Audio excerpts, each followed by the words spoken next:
Hello everyone दोस्तों, आज है 9 सितंबर 2024 और आज के इस वीडियो में हम 9 सितंबर 2024 से बनने वाले महत्वपूर्ण करंट अफेयर्स के बारे में चर्चा करने वाले हैं। दोस्तों, अगर आप करंट अफेयर्स के क्विज और अन्य स्टैटिक जीके के क्विज लगाना चाहते हैं तो आप हमारे टेलीग्राम चैनल से जुड़ सकते हैं, जिसका कि लिंक डिस्क्रिप्शन में दिया गया है। साथ ही दोस्तों, कल की डेट पे हमारा एक नया वीडियो यानी 9 सितंबर को ही हम पेरिस पैरा ओलंपिक 2024 से रिलेटेड एक वीडियो अपलोड करेंगे, जिसमें सभी फैक्टों को हम कवर करेंगे जो कि आगामी परीक्षाओं के लिए अत्यंत महत्वपूर्ण होगा। हम चलते हैं पहले प्रश्न की ओर। हमारा पहला प्रश्न है, हाल ही में किस राज्य सरकार ने पुलिस बल में महिलाओं को 33% आरक्षण की बात की है? तो दोस्तों, हाल ही में राजस्थान गवर्नमेंट ने पुलिस बल में महिलाओं को 33% आरक्षण की घोषणा की है। और दोस्तों, अगर बात करें राजस्थान के जो मुख्यमंत्री हैं भजन लाल शर्मा, इनकी अध्यक्षता में एक मंत्रिमंडल की बैठक होती है जहां पास महिलाओं को 33% आरक्षण देने की बात की जाती है। और ये आरक्षण इसलिए दिया गया है क्योंकि दोस्तों, देश में महिलाओं को लेकर के काफी ज्यादा चिंताएं हैं और इन्हीं चिंताओं के बीच महिलाओं को सशक्तिकरण और महिलाओं की सुरक्षा को बढ़ावा देने के लिए इस आरक्षण को दिया गया है। साथ ही साथ इसमें एक और बात कही गई कि जो पेंशन भोगी हैं या रिटायर्ड व्यक्ति हैं उनको 5% अतिरिक्त भत्ते भी दिया जाएगा। और इस बैठक में एक अन्य घोषणा भी की गई है जो कि सौर ऊर्जा परियोजना को लेकर के है कि जो 3150 मेगावाट की सौर ऊर्जा परियोजना है उसके लिए भूमि आवंटन को भी प्रस्ताव दे दिया गया है।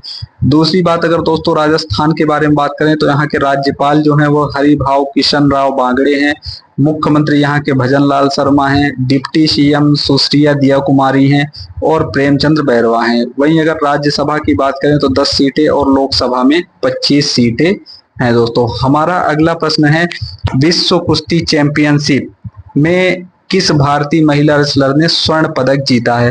तो दोस्तों, ज्योति बेरवाल जी ने भारतीय महिला रेसलर में स्वर्ण पदक जीता हुआ है।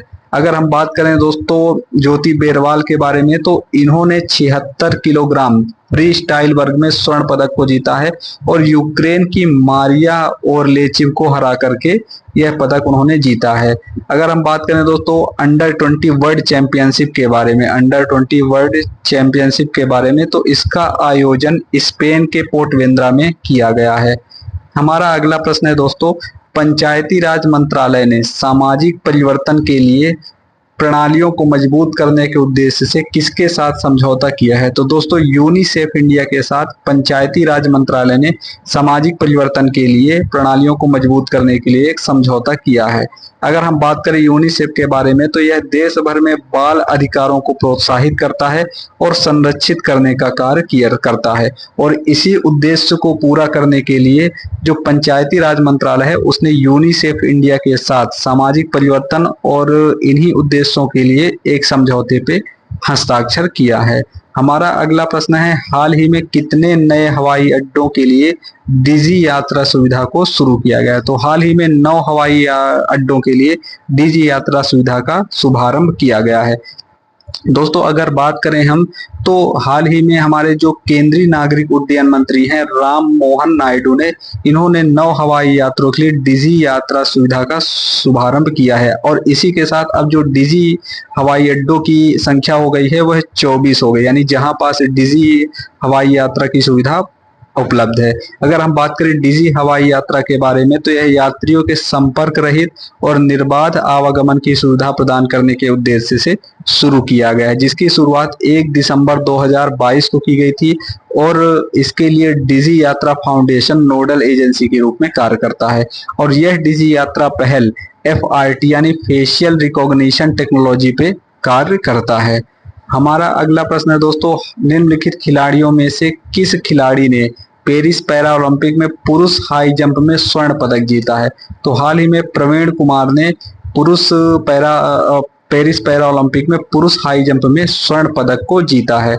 और अगर हम बात करें दोस्तों, यह प्रवीण कुमार यूपी के रहने वाले हैं। इसके अलावा उन्होंने टोक्यो पैरा ओलंपिक में रजत पदक जीता था, 2023 के एशियाई पैरा खेलों में स्वर्ण पदक जीता था और विश्व पैरा एथलेटिक्स चैंपियनशिप 2023 में कांस्य पदक जीता था।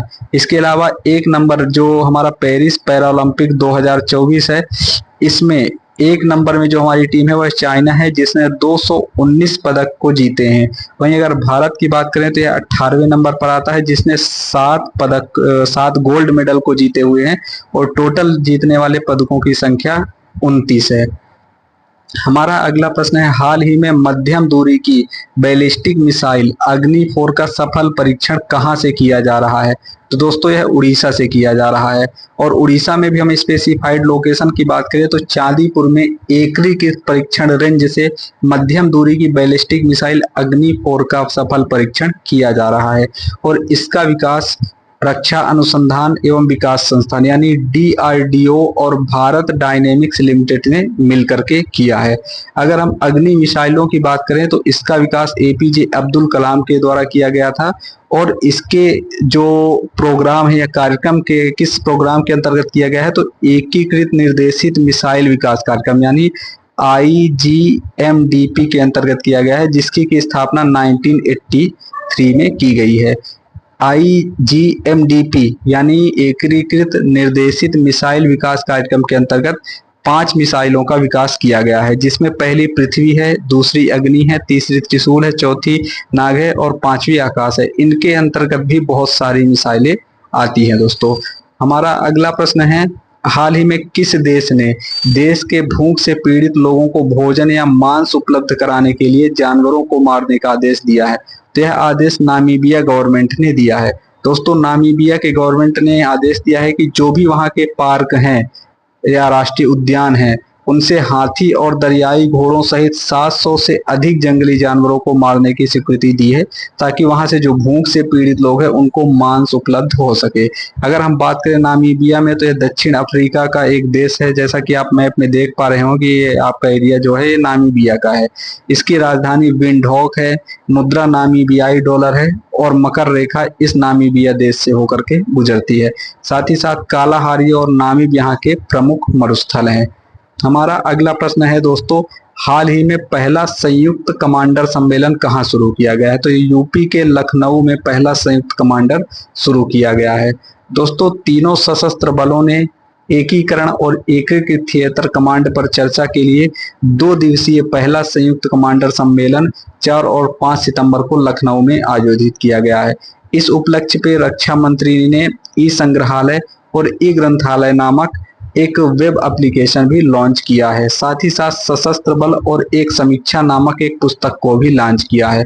और अगर हम बात करें एकीकृत थिएटर कमांड की, तो यह एक ऐसा स्थान से है जो कि वायु, भूमि या समुद्र कहीं का भी एक ऐसा स्थान जो भविष्य में संघर्ष का संभावित क्षेत्र हो सकता है।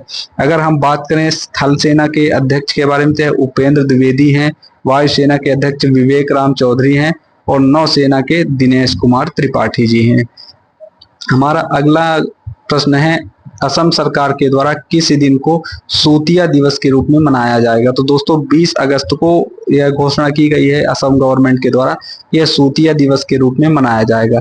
ऐसा इसलिए किया जाएगा क्योंकि हिमंता बिस्वा शर्मा ने जो असम का एक पुलिस स्टेशन है सूतिया पुलिस स्टेशन, जो कि विश्वनाथ जिले के अंतर्गत आता है, उसमें उन्होंने 1942 के जो भारत छोड़ो आंदोलन के शहीद हैं उनको श्रद्धांजलि दी और साथ ही कहा कि 20 अगस्त को सूतिया दिवस के रूप में मनाया जाएगा। और साथ ही यहाँ पास एक विरासत स्मारक बनाने की भी घोषणा की गई है।